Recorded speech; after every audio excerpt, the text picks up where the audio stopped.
마치 깨진 유리 조각들이 서로 억지로 끼워 맞춰진 것처럼 보입니다.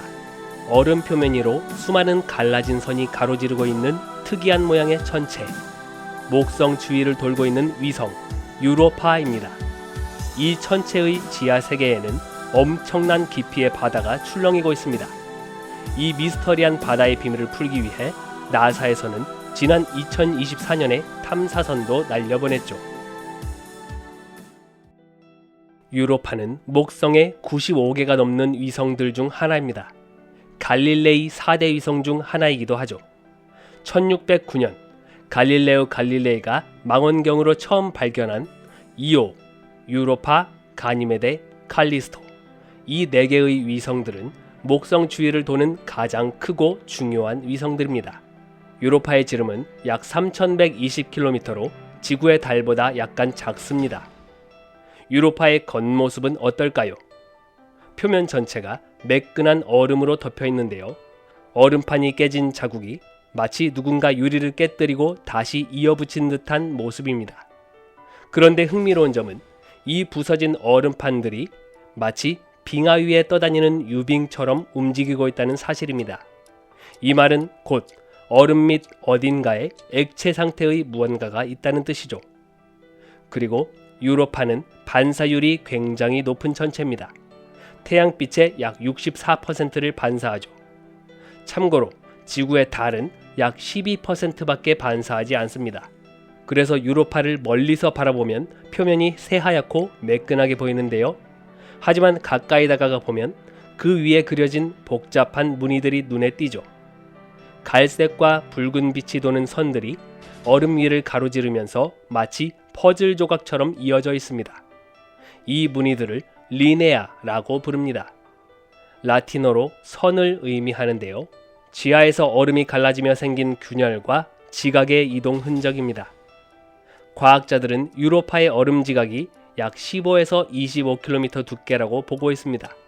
그 아래는 약 60에서 100km 깊이의 액체 바다가 있을 것으로 추정되죠. 비교하자면 지구의 바다에서 가장 깊은 마리아나 해구도 깊이가 11km 정도인데 유로파의 바다는 그보다 9배나 더 깊습니다. 그런데 어떻게 이런 두꺼운 얼음 아래 액체 바다가 존재할 수 있을까요? 유로파에는 태양빛이 거의 닿지 않습니다. 표면 온도는 평균 섭씨 영하 160도로 완전히 얼어붙은 곳이죠. 그런데도 액체 바다가 존재할 수 있는 이유는 바로 목성의 중력 때문입니다. 유로파는 목성을 타원 궤도로 돌고 있는데 그 과정에서 목성의 강력한 중력이 유로파를 느렸다 줄였다 합니다. 마치 유로파를 힘껏 짜고 풀어주는 것처럼 유로파의 내부를 주기적으로 움직이게 하죠. 이 과정에서 발생하는 열을 조성열이라고 부릅니다. 유로파는 목성의 중력 마사지를 받고 있는 셈이죠. 이로 인해 내부에 마찰열이 발생하고 그 열이 얼음을 녹여 지하에 액체 바다가 유지되는 것입니다. 게다가 유로파에서는 자기장 변화가 관측되었는데요. 1990년대 후반에 나사의 갈릴레오 탐사선이 유로파를 여러 차례 근접 비행하면서 목성의 자기장과 유로파 주변의 자기장 변화를 정밀하게 측정했습니다. 그 결과 유로파 주변에서 비정상적인 자기장 패턴이 나타났는데 이 패턴으로 보아 유로파는 단순히 얼음으로만 이루어진 위성이 아니라는 걸 알 수 있었습니다. 목성은 태양계에서 가장 강력한 자기장을 가지고 있고 그 자기장은 주변 위성들까지 영향을 미칩니다. 그런데 유로파 근처에서 측정된 자기장의 변화는 단지 목성의 자기장만으로는 설명이 불가능했습니다. 과학자들은 이 현상을 설명하기 위해 유로파 내부에 전류가 흐를 수 있는 층이 존재할 것이라는 결론에 이르게 됩니다. 전류가 흐르려면 이온이 있어야 하고 이온을 많이 포함한 액체는 바로 소금이 섞인 바닷물이죠. 즉 유로파 내부에 염분이 녹아있는 액체 바다가 존재하고 그 바다가 목성의 자기장 변화에 따라 전류를 유도하면서 유로파의 외부 자기장을 변화시키는 듯한 패턴을 만든다는 것입니다. 또 흥미로운 점은 유로파 표면에서 분출하는 물기둥이 관측된 적도 있다는 겁니다. 이것은 얼음 지각 아래의 바닷물이 분출된 흔적일 수도 있는데 만약 그렇다면 얼음을 뚫지 않고도 그 수증기를 통해 유로파 바다의 성분을 분석할 수 있는 기회를 얻게 되는 것이죠. 그렇다면 지하 바다는 어떤 모습일까요? 과학자들은 유로파의 바다가 지구 심해와 비슷한 환경일 것이라 추측합니다. 완전히 어둡고 차갑지만 열수 분출공 같은 구조가 있다면 거기서 화학 에너지를 이용해 살아가는 미생물들이 존재할 수도 있다고 추측하고 있는데요. 실제로 지구의 심해에서도 햇빛 없이 살아가는 생명체들이 많기 때문에 과학자들은 이곳도 비슷할 것이라는 기대를 하고 있습니다. 이런 이유로 인해 유로파는 현재 과학계에서 생명 탐사의 최전선입니다. 그렇다면 유로파에 생명체가 살 수 있을까요? 이제 이 질문에 조금 더 진지하게 다가가 볼 차례입니다. 지구에서 생명이 존재하려면 보통 세 가지 조건이 필요합니다. 액체 상태의 물, 에너지 공급원, 유기물. 놀랍게도 유로파는 이 세 가지 조건을 모두 충족할 가능성이 있습니다. 지하에 액체 상태의 거대한 바다가 있다고 추정되고 목성의 중력이 만들어내는 조성열 덕분에 내부 에너지가 지속적으로 공급되고 있고 유기물질은 해성이나 운석 등을 통해 공급될 수도 있죠. 심지어 유로파 내부에서 자체적으로도 만들어질 수 있다는 분석이 있습니다. 다만 모든 것은 추정일 뿐 실제로 관측되거나 확인된 것은 없기 때문에 지금 나사는 본격적인 유로파 탐사를 위해 준비 중입니다. 바로 유로파 클리퍼 탐사선이 이곳을 향해 날아가고 있죠. 이 탐사선은 2024년 10월에 발사되었고 2030년경 유로파에 도착할 예정입니다. 유로파에 직접 착륙하지는 않지만 목성을 타원 궤도로 돌면서 유로파에 수십 차례 근접 비행을 할 계획입니다.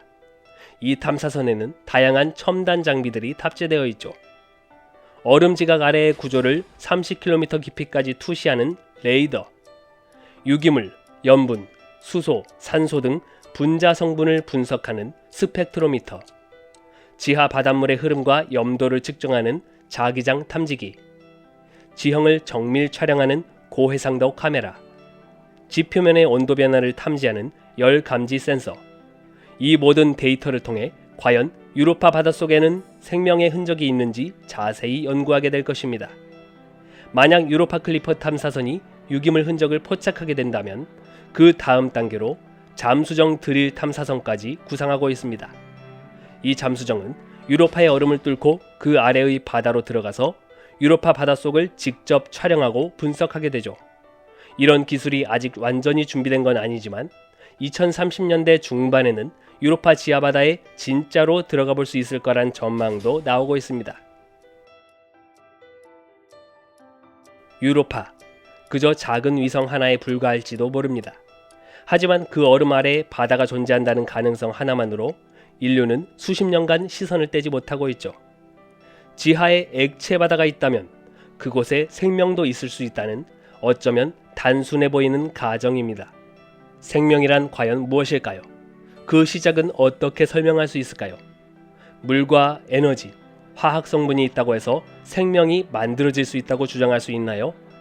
수십억 년이라는 시간이 무기질을 생명으로 바꿔놓을 수 있나요? 과학은 이 질문에 다양한 가설을 제시하지만 그 모든 설명이 충분히 납득되는 것은 아닙니다. 유로파는 아직 아무 말도 하지 않았습니다. 하지만 어쩌면 우리는 현재 보이는 현상 너머에 있는 무언가를 계속 상상하면서 잘못된 과학적 추정을 하고 있을지도 모르죠. 우주는 복잡하고 정교합니다. 어느 방향에서 바라봐도 그 안에는 질서와 구조와 패턴이 존재합니다. 이 비밀들을 풀기 위해 과학은 계속해서 발전하겠죠. 그리고 그 발전의 정점에 다다른 순간 우리는 다시 인간은 누구이며 왜 여기에 있는가 라는 가장 근본적인 질문 앞에 서게 될 것입니다.